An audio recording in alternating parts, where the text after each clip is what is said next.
امریکہ کے صدر Donald Trump بدھ کے دن پاکستان کے army chief field marshal Asim Munir سے ملاقات کریں گے۔ یہ ملاقات واشنگٹن یعنی امریکی وقت کے مطابق دوپہر 1 بجے وائٹ ہاؤس میں ہونے جا رہی ہے۔ امریکی انتظامیہ کی جانب سے جاری ہونے والے شیڈول کے مطابق وائٹ ہاؤس کے کیبنٹ روم میں لنچ کے وقت امریکی صدر اور فیلڈ مارشل عاصم منیر کی ملاقات ہوگی۔ تاہم اس ملاقات میں اور کون شریک ہوگا، اس حوالے سے کوئی معلومات فراہم نہیں کی گئی ہیں۔ اس ملاقات کے دوران میڈیا کے نمائندے بھی موجود نہیں ہوں گے۔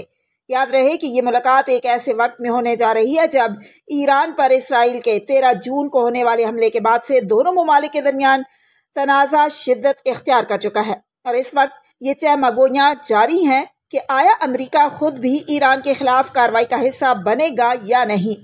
گزشتہ روز ٹرمپ کینیڈا میں G7 کا اجلاس چھوڑ کر واشنگٹن واپس آ گئے تھے، جس کی وجہ سے ایران اور اسرائیل کا تنازع بتایا گیا تھا۔